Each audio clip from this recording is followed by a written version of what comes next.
And then next to last, I'll kind of rush through this. Many of you probably know this story, but the gist of it is that we have a lot of veto points in our political system. So we have these three branches of government, and we have two more or less co-equal bodies in the legislature. This is unlike almost any other rich democracy around the world.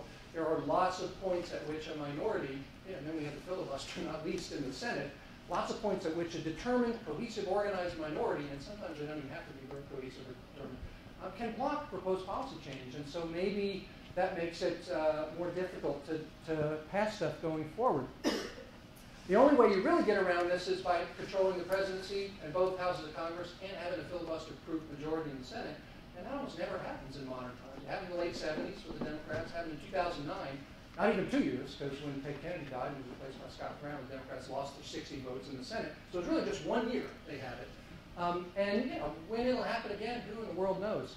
It's very rare. It makes it difficult to pass legislation, but in some respects, apart from the nuance of the filibuster, which isn't really a nuance, it's important, this has been in place for a long time, and yet, again, my characterization, my description of the last 80 years is up. Slow, episodic, incremental, but mainly up.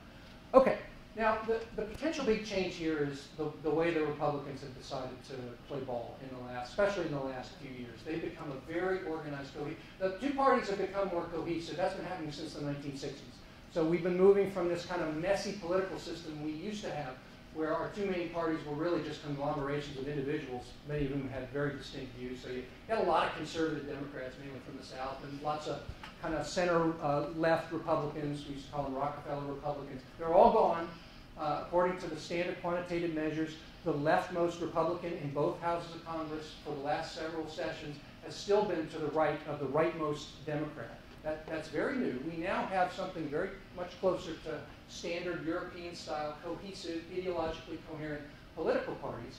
And in the last couple of sessions, the Republicans, especially in the House, have decided that their best political strategy was just to try to block everything that the Democrats wanted to do.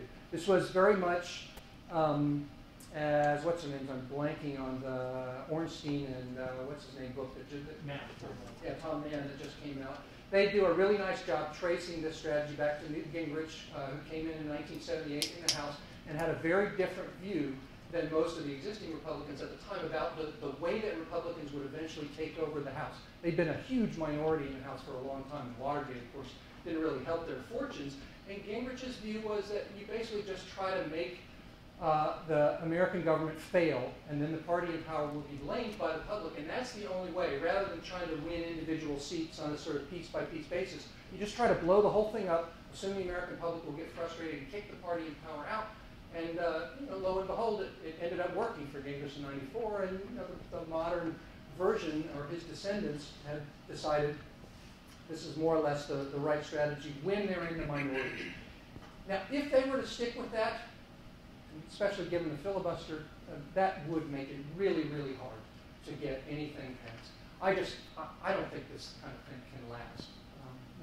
Maybe I'm wrong, but I sure hope not. But my expectation, I think if I had to bet money, I think the most reasonable hypothesis is that at some point this blows up.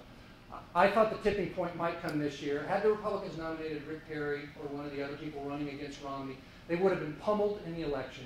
And then the wisdom would have been, among a lot of Republicans and a lot of big business, would have been that, okay, you tried this strategy for a while, now it's time to attack back to the Senate. It was the same sort of logic that the Democratic Leadership Council and a lot of the business supporters of Democrats back in the late 70s, and especially after Mondale lost in 2004, this was the message that they took.